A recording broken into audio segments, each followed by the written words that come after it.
Buen día. ¿Cómo están? Es para mí un placer poder venir acá.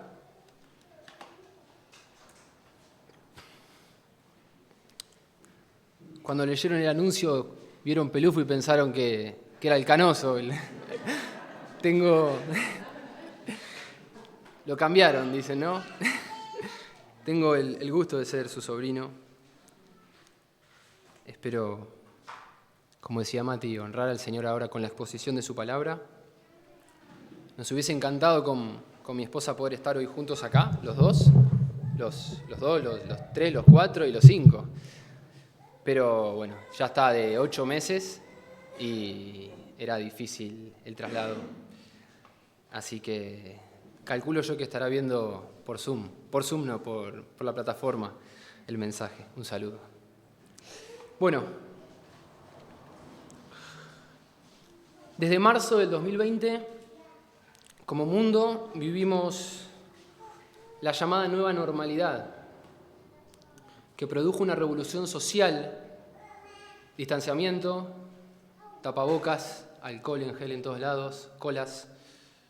También produjo una revolución tecnológica. Para mí fue una novedad el desarrollo que combina la tecnología con los aspectos comerciales.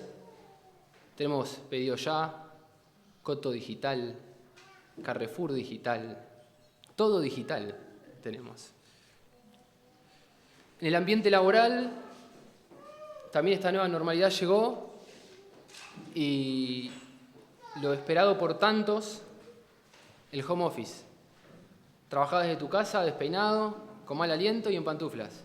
Y no pasa nada. En el plano educativo también pasó lo mismo. Llegó lo que algunos esperaban por mucho tiempo, que es tener a los chicos en casa, el homeschool. Pero probablemente después de unos meses empezaron a valorar a esas maestras.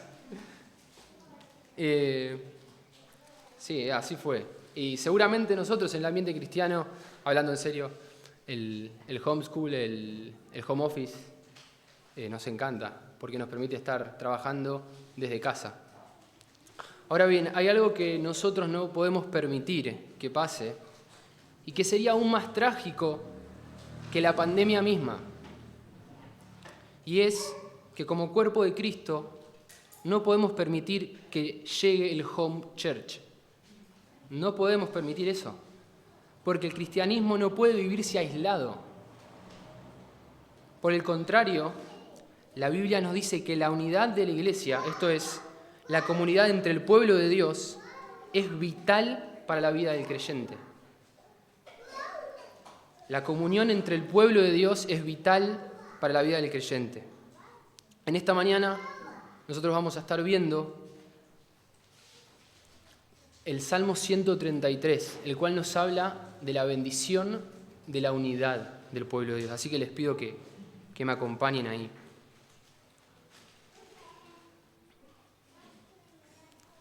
La bendición de la unidad entre el pueblo de Dios. Salmo 133. Leo y dice: miren cuán bueno y cuán agradable es que los hermanos habiten juntos en armonía. Es como el óleo precioso sobre la cabeza, el cual desciende sobre la barba de Aarón, que desciende hasta el borde de sus vestiduras. Es como el rocío de Hermón, que desciende sobre los montes de Sión, porque allí mandó el Señor la bendición, la vida para siempre. Como notarán en sus Biblias, este salmo tiene un título que dice Cántico Gradual. Esta es una inscripción que se encuentra como título en los salmos del 120 al 134. No se sabe exactamente el significado, aunque la mayoría de los que estudian creen que estos salmos fueron escritos para cantarse por los peregrinos que iban subiendo a Jerusalén a celebrar las fiestas anuales que Dios había estipulado para el pueblo. El autor de este salmo sabemos que es David, porque también lo dice, y la ocasión en la que lo escribe tampoco se sabe exactamente, aunque los estudiosos también creen que probablemente David lo escribió cuando él fue coronado como rey en Hebrón, donde el pueblo se reunió. Todo el pueblo se reunió y le dijo a David: somos hueso tuyo, somos tuyos, somos uno. E hicieron un pacto. Como les decía antes, este salmo probablemente se cantaba por los judíos que 3 veces al año se acercaban a Jerusalén a celebrar las fiestas que Dios había estipulado para ellos, fiestas que recordaban la liberación de Egipto y fiestas que ponían en alto y celebraban la provisión de Dios para ellos. Era un momento especial para ellos. Ellos estaban juntando a adorar a Dios. Y probablemente lo cantaban en ese momento, aunque tal vez probablemente también David lo escribió en consecuencia de haber experimentado su momento de comunión con hermanos en su coronación como rey. Y estamos seguros que todos lo hemos cantado a este salmo. Y lo curioso de esto es que, no sé si recuerdan, nada dice la canción que por lo menos yo escuché del versículo 2 y versículo 3. Solamente dice: mirad cuán bueno y precioso es habitar los hermanos juntos en armonía, la la la la la la la la la. Pero del versículo 2 y 3 no nos dice mucho, ¿no? Entonces es una intriga. Pero para no perderme, pero siempre me llamó la atención eso de este salmo, que lo cantamos en la iglesia y bueno, no llegaba hasta ahí la canción. Entonces, este salmo era cantado por creyentes que estaban juntos, como nosotros ahora. Y estaba bueno porque es un salmo muy cortito, son 3 versículos nada más. Pero probablemente de estos 3 versículos tenemos muchísimo para pensar, porque abarca la vida misma del creyente. Porque hablamos de que este salmo pone en alto la bendición de la unidad, de la comunión en el pueblo de Dios. Y eso es para pensarlo, para meditarlo toda la vida, todos los días. La estructura de este salmo es muy simple. Tiene un versículo que hace una declaración, y ahí nosotros vamos a estar viendo la bendición de la unidad, diciendo que la unidad entre el pueblo de Dios es sumamente buena y sumamente deliciosa o preciosa. Y el versículo 2 y 3 es una descripción a través de una comparación. Y vamos a ver ahí la bendición de la unidad que santifica al pueblo de Dios, la bendición de la unidad que mantiene vivo al pueblo de Dios y la bendición de la unidad que es un regalo de Dios. Ahora sí, vamos al primer punto, a la declaración, la bendición de la unidad. La unidad entre el pueblo de Dios es sumamente buena y sumamente deliciosa. Noten conmigo esa primer palabra que David pone ahí. Miren cuán bueno y cuán agradable es que los hermanos habiten juntos en armonía. Este salmo comienza con la palabra miren.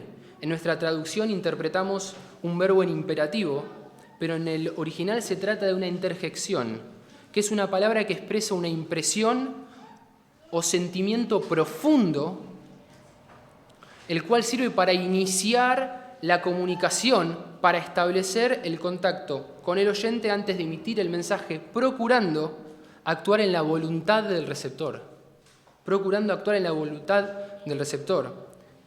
En inglés esta misma palabra se traduce behold y nosotros cantamos en español contempla a Dios, behold our King, contempla a Dios.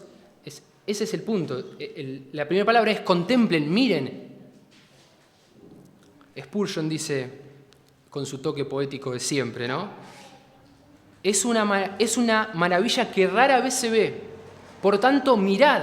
Se puede ver porque es la característica de los verdaderos santos. Por lo tanto, no dejen de inspeccionarlo. Es digno de admiración. Hagan una pausa y mírenlo. Los seducirá para que lo imiten. Por lo tanto, obsérvenlo bien. ¿Y observemos qué? Cuán bueno y cuán agradable es. David continúa con la calificación acerca de lo que él va a declarar. Lo declara como bueno y como agradable. Él llama la atención sobre algo que define sumamente bueno. Notemos las 2 veces el uso de la palabra cuán bueno, cuán agradable y sumamente agradable. La idea de bueno es que esto es provechoso, aquello que es apropiado para obtener un fin. Esta palabra se usa en Génesis 1, y vio Dios que era bueno, y vio Dios que era bueno. Se usa cuando Génesis dice que vio que no era bueno que Adán esté solo. Esto se le hizo a Eva. No era bueno, no era apropiado para Adán, para lo que Dios había mandado y requería de Adán. Por otro lado, la otra palabra que se usa es agradable. El adjetivo refiere a algo que es placentero, algo que es dulce, que es encantador, que es deseable. Como el Salmo 16, cuando nos habla de que es un deleite estar en la presencia de Dios para siempre. Vemos acá una combinación que es poco frecuente entonces, algo que es provechoso, que es apropiado y que a la vez es delicioso, es agradable. Cualquiera diría, yo quiero eso, ¿no? Algo que es bueno y es agradable. Porque por lo general nosotros no estamos acostumbrados a estas cosas. Las cosas que son buenas no son tan agradables a veces. Pienso en un remedio para los chicos. Las cosas que son buenas, hijo, ¿te va a hacer bien esto? No, pero es feo. Bueno, pero te va a hacer bien. Y por el contrario, las cosas agradables en muchos casos no son buenas. Si a mi hija vos le preguntás cuál es la comida que más le gusta, te va a decir chupetines, golosinas, caramelos, todas esas cosas. Y la verdura no tanto. Entonces, bueno, esas cosas ocurren. Ahora, en este caso, es algo sumamente bueno y sumamente delicioso y agradable. Y esto es que los hermanos habiten juntos en armonía. Que los hermanos habiten juntos en armonía. La palabra hermanos podemos pensarla como hermanos de sangre, se usaba así, pero esto está más enfocado al pueblo de Dios. David tenía en mente la relación que el pueblo de Dios tiene entre sí, no con el mundo que los rodea, sino entre sí, entre nosotros. No con el afuera, sino entre creyentes. David dice que los hermanos habiten. La idea de habitar es acampar, convivir, sentarse, quedarse, tener una morada. Por implicación, permanecer. Entonces David está diciendo de que el pueblo de Dios permanezca unido. ¿Qué es lo que va a decir a continuación? Juntos en armonía es una sola palabra. Esta expresión original, que es un sustantivo, significa unión. Por eso algunas traducciones, de pronto algunas de las que están leyendo, dice unidad. ¿Sí? La cual da la idea de tener un mismo propósito, de estar juntos para hacer algo en común, la unidad. Como podemos ver en el Salmo 2, dice que se levantarán los reyes de la tierra y los gobernantes traman unidos contra el Señor y contra su ungido. El Salmo 35:3 dice, engrandeced a Jehová conmigo, exaltemos a una su nombre. Pensando en la ocasión del Salmo, teniendo en cuenta que tiene que ver con algo en lo que todos nos ponemos de acuerdo para hacer, podemos pensar en estos hombres que juntos, con un mismo espíritu estaban yendo a adorar. Podemos pensar en estos hombres que juntos, con un mismo espíritu, estaban reconociendo a David como rey. Podemos pensar en estos hombres que con un mismo espíritu estuvieron ayer acá trabajando y poniendo el salón a punto para que puedan ya disfrutar de él. Entiendo yo que va a estar pronto. Ahora, lo que quiero que pensemos acerca de la unidad, de este estar de acuerdo para embarcarnos en algo, es que este estar juntos con un mismo propósito como un solo hombre implicaba necesariamente estar sumisos a la voluntad de Jehová para el pueblo. De Jehová su Dios, quien desde un principio se reveló a ellos como a quien debían adorar. El Dios que los redimió de la esclavitud, con milagros y prodigios para hacer de ellos su especial tesoro. Un pueblo de reyes y sacerdotes apartados para Él, quienes mediante la obediencia a su voluntad, a su ley, llegarían a ser un testimonio de la grandeza de Dios a otros pueblos. Como dice Deuteronomio, porque ¿qué nación grande hay que tenga a Dios tan cerca de ellos, como está el Señor nuestro Dios siempre que le invocamos? ¿O qué nación grande hay que tenga estatutos y decretos tan justos como todos los que esta ley que pongo delante de vosotros hoy? Por lo tanto, la unidad del pueblo podría ser celebrada, exaltada, llamada a imitarse, a meditar en ella, a pensar en ella, solo si ésta giraba alrededor de Dios y sus propósitos para su pueblo, alrededor de su palabra. Podemos pensar brevemente en algunas de estas leyes del Antiguo Testamento que tenían la intención de regir las relaciones entre el pueblo, y veremos cómo éstas destilan una gracia encantadora, cómo éstas muestran la belleza que Dios había pensado para su pueblo, que juntos le pudiesen obedecer, y cómo esa obediencia a su verdad, a su palabra, era preciosa. Les comparto, no lo busquen, lo tengo acá yo, tres pasajes cortitos, pero en Deuteronomio 7:10, Dios le dice al pueblo, dice, Deuteronomio 14, de 7 al 10, perdón, si hay un menesteroso contigo, uno de tus hermanos, en cualquiera de tus ciudades, en la tierra que el Señor tu Dios te da, no endurecerás tu corazón, ni cerrarás tu mano a tu hermano pobre, sino que le abrirás libremente tu mano y con generosidad le prestarás lo que le haga falta para cubrir sus necesidades. Con generosidad le darás y no te dolerá el corazón cuando le des, ya que al Señor tu Dios te bendecirá por esto, en todo tu trabajo y en todo lo que emprendas. Otro pasaje de Deuteronomio, no sé si pueden notar ahí la gracia que Dios le mandaba al pueblo a tener unos con otros.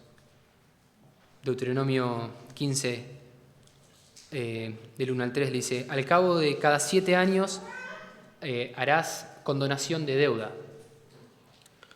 Y así se va a hacer la condonación de la deuda a todo acreedor, todo aquel que haya prestado, condonará de lo que haya prestado a su prójimo. No le exigirá nada a su prójimo ni a su hermano, porque se ha proclamado la remisión del Señor. Dice, de un extranjero le podés exigir, pero tu mano perdonará cualquier cosa tuya que tu hermano tenga. Cualquier cosa tuya que tu hermano tenga. No cobrarás interés a tu hermano. A tu hermano no le cobrarás interés, a fin de que el Señor tu Dios te bendiga en todo lo que emprendas. No sé si pueden observar acá, las leyes son algunas que Dios había establecido para el pueblo de Israel. Estimulaban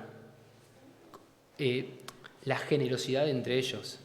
Y esto iba a generar una convivencia preciosa en ellos.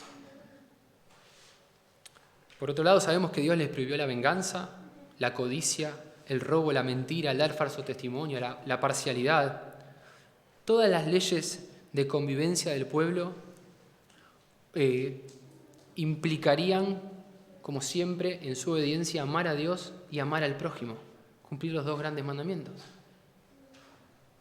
Un teólogo dice, precioso y provechoso, dulce y delicioso, delicado y bueno, la comunión de los santos es la siguiente felicidad en la tierra después de la comunión con Dios. La comunión de los santos es la siguiente felicidad en la tierra después de la comunión con Dios. El Nuevo Testamento nos deja ver lo mismo. Los creyentes tenemos el mismo Salvador, el mismo amo, la misma esperanza, deseamos el cielo, el mismo cielo, tenemos las mismas tentaciones y la misma consolación.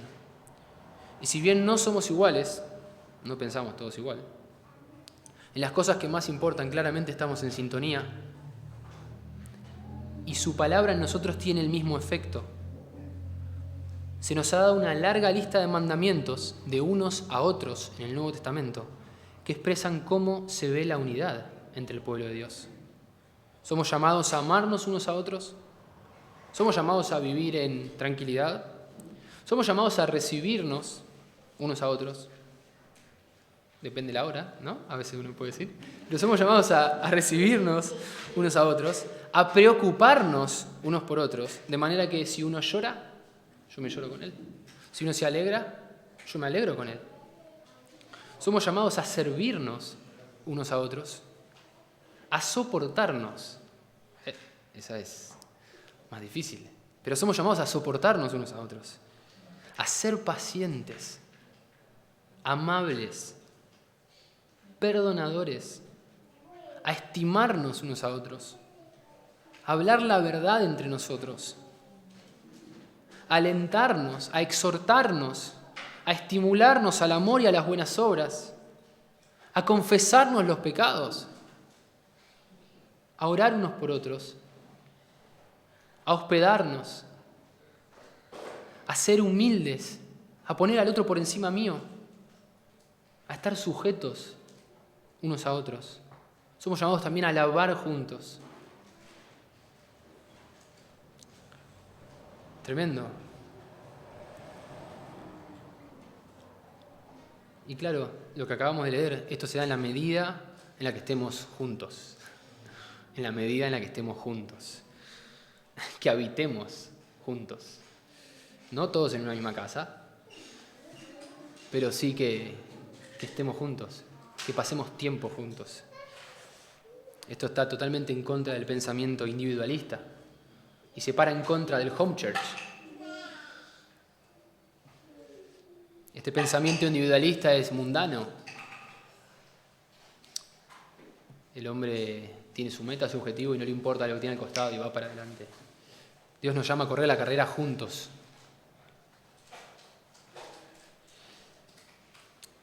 Ahora, yo sé que me parece que de pronto a muchos de ustedes y a mí también y a todos nos pasa muchas veces que decimos, che, qué linda la relación que tengo con el hermano de tal iglesia. Claro, es lindo tener una relación con un hermano tan distante. O sea, es precioso, lo digo en serio, es precioso, pero es fácil en un punto. Él no me ve todos los días, o tampoco nos vemos todos los días, pero digamos, tenemos poca relación con el que está lejos. Y el punto acá es que en el pueblo de Dios nosotros debemos buscar una iglesia donde congregarnos y ser parte y sujetarnos y cultivar esas relaciones en el seno de la iglesia local. Obviamente está bárbaro tener relaciones con otros hermanos, pero acá el texto apunta más bien a eso, al hermano que tenés cerca, con el que habitás.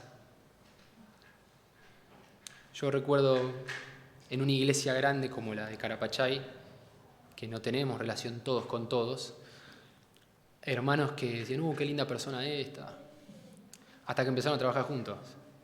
Y claro, ahí empezaron a tener diferencias, pero lo glorioso de todo esto es que siguen siendo lindas personas, porque nosotros no podemos olvidarnos que todos somos pecadores, ¿no? Y bueno, y esto es lo que la unidad demanda de nuestra parte, un compromiso de acercarme a tal punto de que el hermano me puede ofender, a tal punto de que la persona me ofenda, a tal punto de que yo me sienta mal, y viceversa.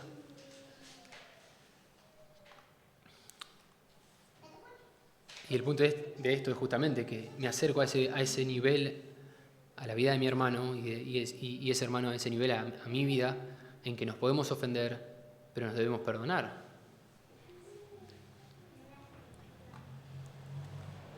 La cercanía resalta nuestra frialdad, obviamente, y la del otro.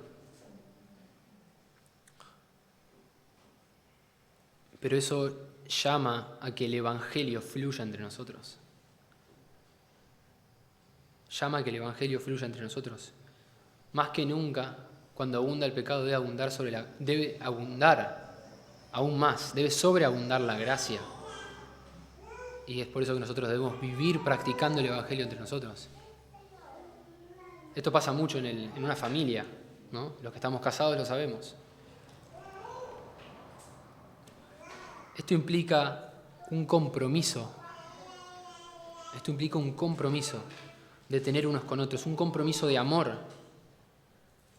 Como vemos en los mandamientos de unos a otros que brevemente leímos, tenemos que tener un compromiso de exhortarnos, de velar unos por otros, de estar dispuestos a cubrir las necesidades del otro, espirituales y también materiales. Espirituales y también materiales. Como nos compartió Nahue, en Hechos capítulo 2 podemos ver esto puesto en práctica. No que Hechos capítulo 2 sea un capítulo donde nos dice a nosotros cómo hacer las cosas. No es normativo, sino que está ahí para mostrarnos cómo ellos aplicaron los principios de la unidad que ellos ya conocían por ser judíos del Antiguo Testamento y cómo lo llevaron a la práctica en el Nuevo Testamento cuando recibieron al Señor y formaron parte de la congregación de los salvos y cómo se ayudaban entre ellos. Parecían estar aplicando las leyes del Antiguo Testamento que tenían que ver con estar pendiente del otro. Y es algo increíble esto. Jesús dice, en esto conocerán todos que son mis discípulos, si se tienen amor unos a otros. Y ese amor implica una cercanía, como vimos, implica un compromiso. El Evangelio se hace visible y verificable en la transformación que produce en la vida de las personas. Se hace visible y verificable en la transformación que produce en las personas. En transformación que producen las personas. Bueno, podemos pasar ahora al segundo punto. Entonces, estuvimos pensando recién, para recordar, la bendición de la unidad. La unidad entre el pueblo de Dios es sumamente buena y sumamente deliciosa. Y esta unidad demanda un compromiso, demanda acercarnos, demanda vivir el Evangelio entre nosotros. Ahora vamos a ver cómo es que David describe a la unidad. Y nos vamos a meter en esos dos versículos que no cantamos. La descripción, versículo 2 y versículo 3. Vamos a ver ahora el primer punto, la bendición de la unidad que santifica al pueblo de Dios. Es como el óleo sobre la cabeza de Aarón, dice. Es como el óleo precioso sobre la cabeza, el cual desciende sobre la barba de Aarón, que desciende hasta el borde de sus vestiduras. Wow. En el antiguo Medio Oriente era común ungir la cabeza con aceite. A veces era como un saludo para entrar en una casa. Y esto se hacía para refrescar al que se estaba recibiendo y darle un buen olor, una fragancia. Este aceite del cual se menciona acá no es un aceite común. Este es el aceite de la unción, utilizado en el Antiguo Testamento para verter sobre la cabeza del sumo sacerdote y a sus descendientes y rociar el tabernáculo y sus muebles a fin de marcarlos como santos y apartados a Jehová. Este era un aceite especial. Este era un aceite especial, no era un aceite común, no era el que se solían verter unos a otros cuando se recibían. No, este era un aceite especial que tenía especificaciones dadas por Dios sobre cómo hacerlo y no podía ser reproducido por el pueblo. Solamente se usaba para esas ocasiones. Este es un aceite que consagra entonces. Por eso decimos que la unidad es como ese aceite que consagra Aarón. La unidad es como ese aceite que consagra y santifica al pueblo de Dios. Lo aparta al pueblo de Dios.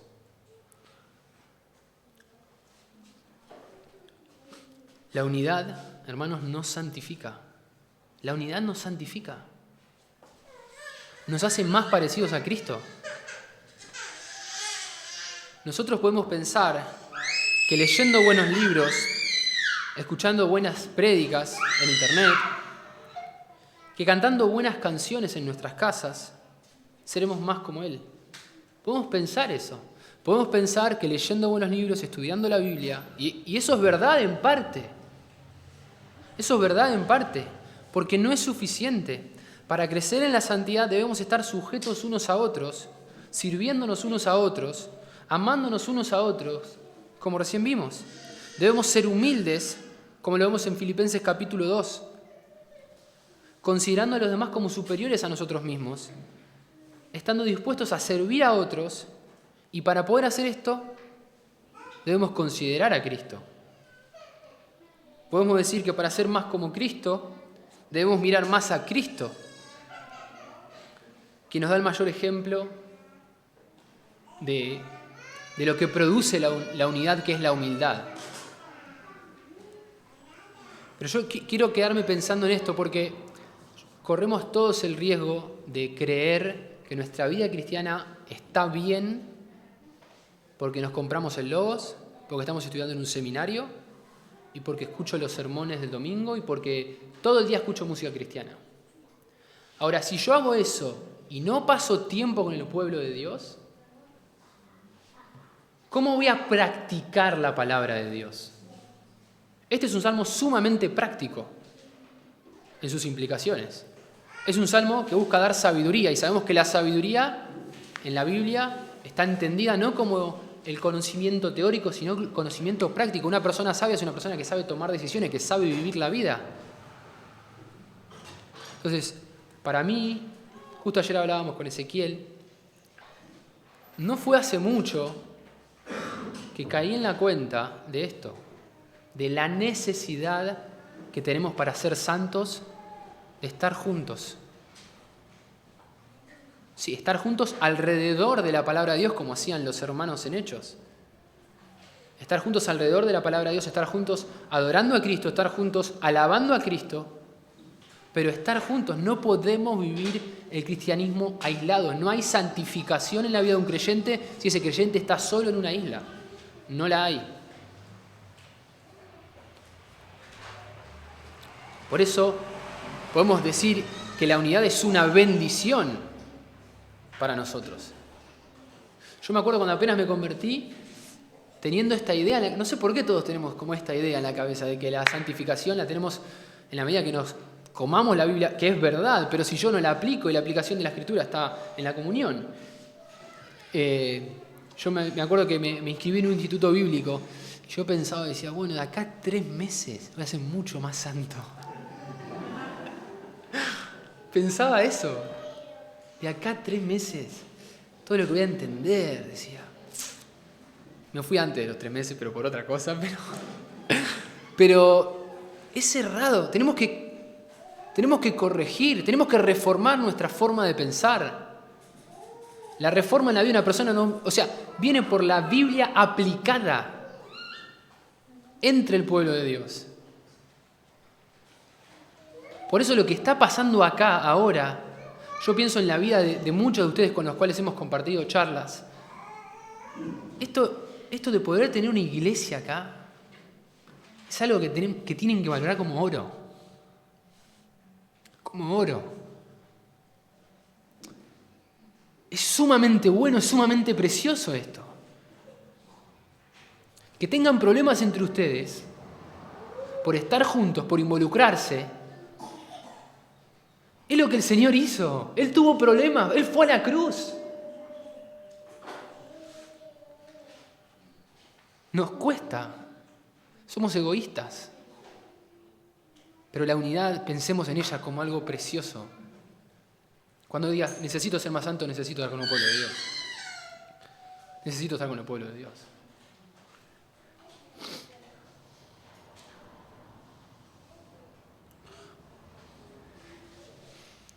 Por eso, como decía Mati, qué lindo que es poder congregarnos. Todos acá tenemos que decir no al home church. No al home church. No al home church. Seguimos. Versículo 3.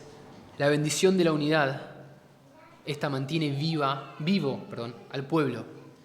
Es como el rocío de Hermón que desciende sobre los montes de Sión, porque allí manda el Señor la bendición, la vida para siempre. El Hermón o el monte Hermón es una montaña majestuosa en la frontera noreste de Palestina. Es de más o menos 30 kilómetros de largo de norte a sur y tiene 3 cumbres distintas. La más alta de ellas está a 2.800 metros sobre el nivel del mar. Durante todo el año es nieve eso. En las montañas más altas, ¿cierto? Por lo cual las brisas frescas, el rocío, las grandes fuentes de aguas que son alimentadas por las nieves que descienden de las cumbres son una gran bendición para toda la tierra de alrededores. Este rocío desciende trayendo bendición material de parte de Dios al pueblo, Hermón estaba en el norte, Jerusalén, la santa ciudad, Sión estaba como en el medio, si nos queremos ubicar. Este rocío desciende, baja en el norte. Estoy haciendo así con la mano, no sé por qué. Sobre la santa ciudad, la Jerusalén, donde se encuentra el monte de Sión, el lugar donde Dios ha decidido habitar en medio de su pueblo. Y allí es donde Dios envía la bendición y la vida para siempre. El salmista parece ver la humedad que fertiliza la tierra santa y la convierte en la tierra fértil, por eso hablamos de una bendición material. Toda dada por ese monte Hermón, la única gran montaña a la cabeza, la única gran montaña. De la misma manera que ese rocío era enviado por Dios a través del monte Hermón y hacía fértil la tierra de Israel, la unidad produce lo mismo en el pueblo de Dios. La unidad hace fértil, por lo cual le da vida, mantiene vivo al pueblo de Dios. La unidad mantiene vivo al pueblo de Dios. Como ya venimos diciendo, nos necesitamos mutuamente.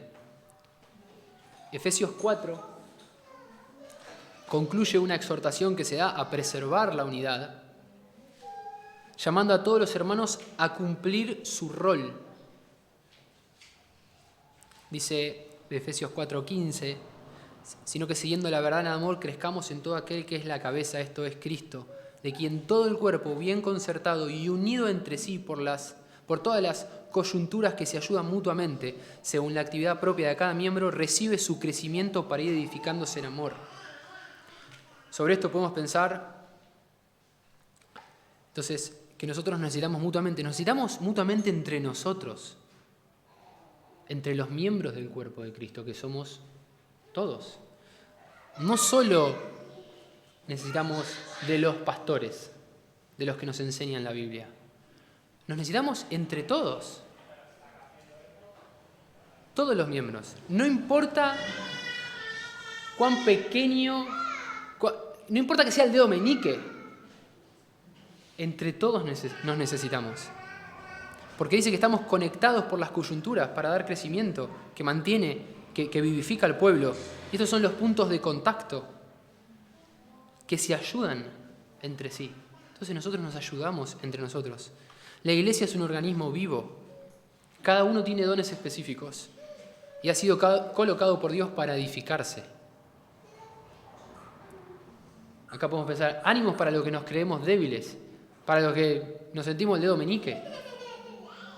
Esto no es igualmente un llamado a que infles el pecho y digas yo soy importante, no, sino que más bien es un llamado a que todos tomemos la toalla y sirvamos, y no sirvamos entre nosotros, que asumamos la responsabilidad que tenemos como parte de ser cuerpo, como parte de ser miembros de un cuerpo. No es solo el pastor el que tiene la responsabilidad, no es solo el líder, no. Todos la tenemos, todos tenemos un compromiso entre nosotros, de supervisarnos unos a otros, no de andar como un vigilante, mirá lo que hiciste, no, sino de estar viendo cómo está mi hermano, qué necesidad tiene, como hablamos, practicando así el amor entre nosotros. Insistimos, el punto es todo va como a lo mismo, ¿no? No podemos estar aislados, debemos estar juntos y practicando la unidad de manera activa, siendo nosotros activos en el servicio, en estar involucrados con los hermanos. Por eso decimos que la unidad nos mantiene vivos a nosotros. La iglesia es un organismo vivo, todos los miembros de la iglesia deben estar activos. Por último, quiero que veamos que la bendición de la unidad es un regalo de Dios. Es un regalo de Dios. Tanto el óleo como el rocío, podemos ver que se trata de sustancias líquidas que descienden, lo cual podría ser esto una alusión a que esta es la bendición de Dios, como venimos diciendo, que estuvo instruida para con la consagración de Aarón y la bendición de Dios que fertilizaba la tierra de Israel para que ellos puedan alimentarse y y hacer sus tareas. De la misma manera, la unidad es una bendición de Dios que desciende del trono de Dios para su pueblo. Es un regalo de Dios. No es algo que nosotros creamos. La unidad nosotros no la creamos. Nosotros tenemos el mandato de guardarla. ¿Cómo? Como ya hablamos.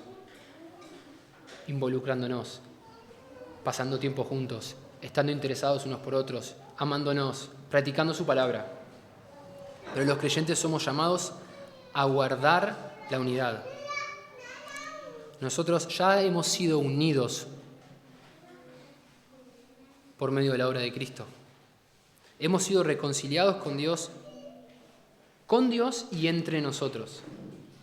Efesios 2 habla de que de ambos pueblos hizo uno, de los gentiles y de los judíos, cuando entre ellos había mucha más rivalidad de la que podemos tener entre vos y yo acá. Mucha más rivalidad por historia, por raza.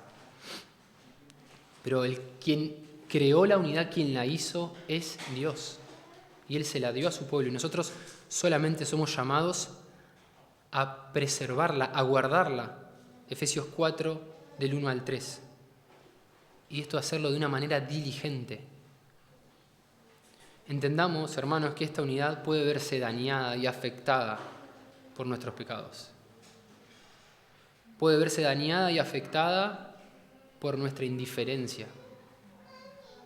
No sé si recuerdan, pero es tal la importancia de la unidad que Pablo, hay muchas admonestaciones a preservarla, pero tenemos el ejemplo claro de Pablo en Filipenses cuando dice que le ruega a Bodia de Síntique que sean de un mismo sentir, quienes habían servido por años en el Evangelio. Hermanas, sean de un mismo sentir, para ser de un mismo sentir consideren a Cristo, ¿no? Como lo dice antes en el capítulo 2. Tenemos un regalo enorme, valioso dado por Dios, por lo tanto tenemos la obligación de cuidarlo.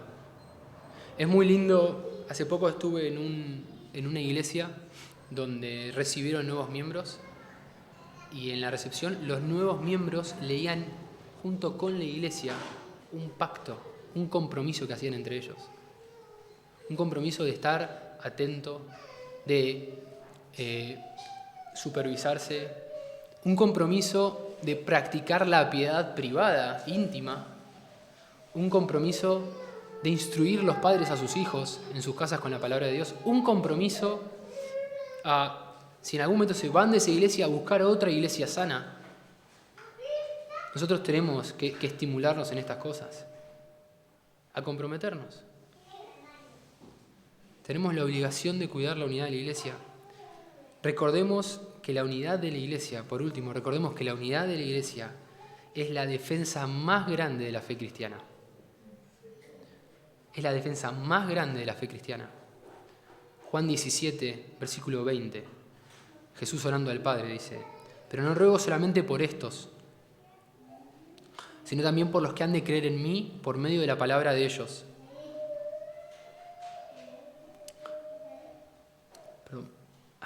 Para que todos sean uno, así como tú, oh Padre, en mí y yo en ti, que también ellos lo sean en nosotros, para que el mundo crea que tú me enviaste.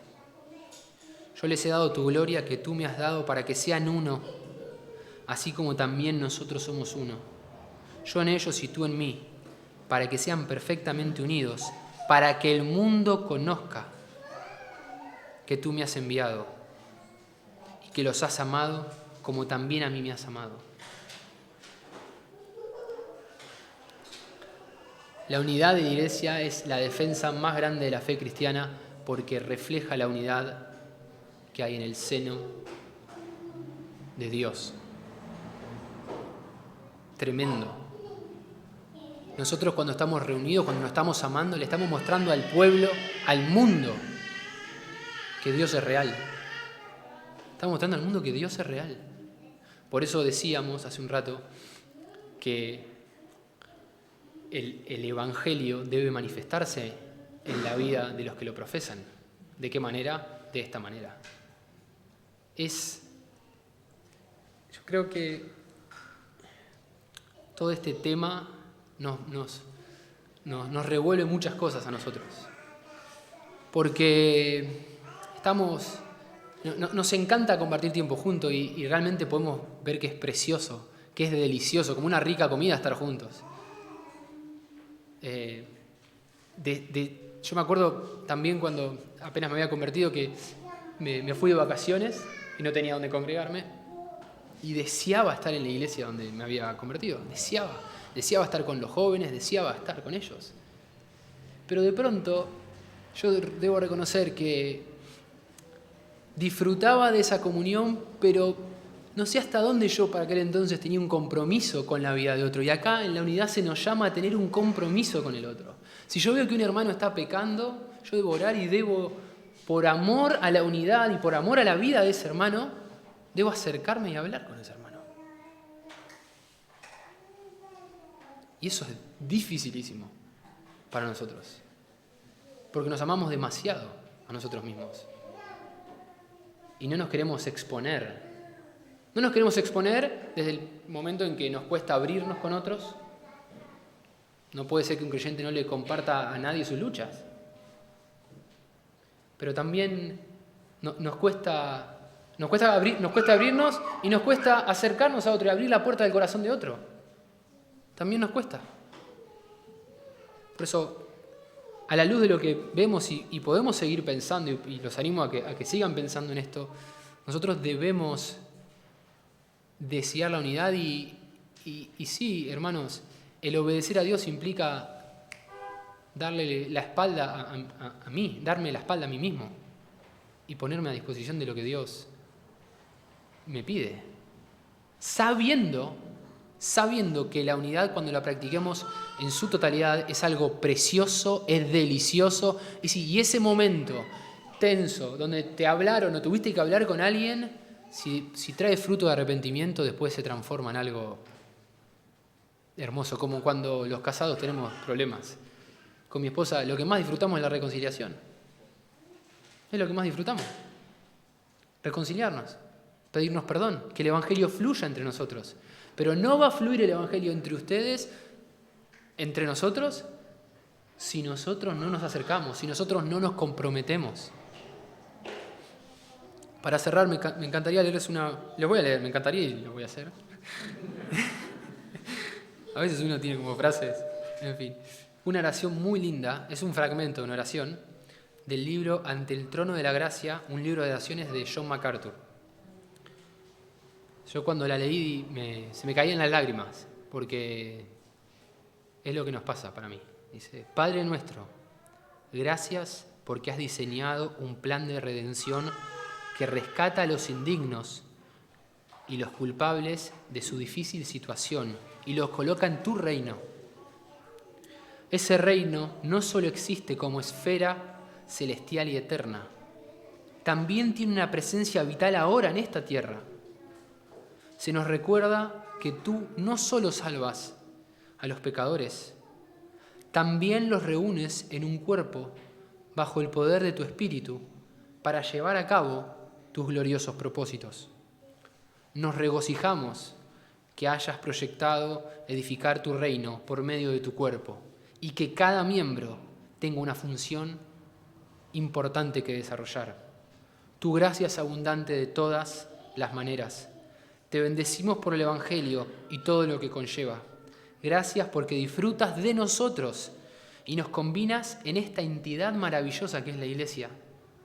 Confesamos que hay veces en que no somos tan útiles como deberíamos serlo. Y en ocasiones somos incluso un estorbo para tu obra. Entristecemos al Espíritu Santo, buscamos placeres del mundo, vivimos sin prestar atención a nuestros deberes, jugueteamos con cosas que son malas. Confesamos además que a veces somos indiferentes, insensibles, orgullosos, egoístas, impacientes, con una mente demasiado terrenal, enormemente apáticos hacia aquellos que de verdad importan. Cuán desesperadamente necesitamos venir a ti para ser lavados y olvidar estas cosas. Cuán desesperadamente. Haz que podamos mortificar nuestros pecados en cuanto aparezcan y que no los permitamos nunca más persistir. Nuestro sincero deseo es manifestar a Cristo en su gloria. Somos el cuerpo del cual Él es la cabeza. Haz que podamos honrarlo como es debido en todo lo que hagamos y enseñemos.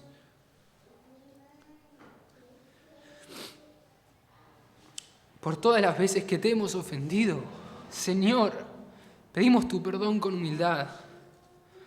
Cuán agradecidos estamos de que estés dispuesto a perdonar a pecadores arrepentidos y restáuranos para el servicio útil.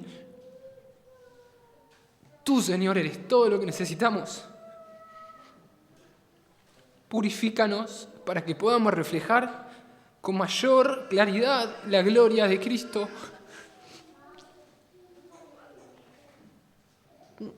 Ayúdanos ahora mismo a presentar una expresión más perfecta de la alabanza que ocupará nuestro corazón por toda la eternidad.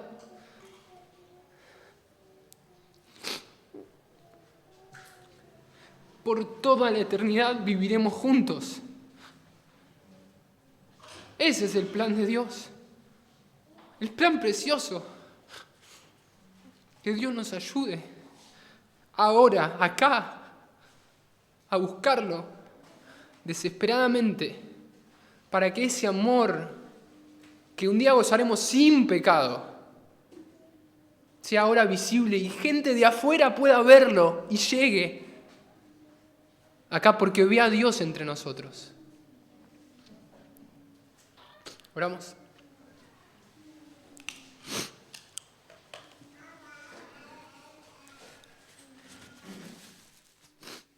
Dios, como lo veíamos recién, te necesitamos desesperadamente. Te necesitamos desesperadamente. Te alabamos porque nos querés perdonar y lo has mostrado en Cristo como hoy cantábamos. Por favor, renueva nuestras mentes, Dios. Danos fuerza para vivir tu palabra. Ayúdanos a ver realmente a la unidad como algo que necesitamos practicar entre nosotros. Dios, te quiero pedir por esta iglesia preciosa, por estos hermanos preciosos, que tuviste el amor, la gracia de reunir acá, de permitirles estar en este proceso hermoso también de fundar una iglesia, de comprometerse unos con otros. Ayúdalos, Dios, por favor, a que el Evangelio fluya en sus corazones todos los días para que puedan compartirlo entre ellos, Dios. Necesitamos buscarte, recordar para qué vivimos, para quién vivimos y cómo debemos vivir. Te damos gracias, Dios, por este culto y te pedimos que podamos seguir pensando, meditando en qué maneras prácticas podemos ponernos las pilas para que la unidad entre nosotros siga, que la guardemos, que la cuidemos, Dios, por favor. Amén. Josu.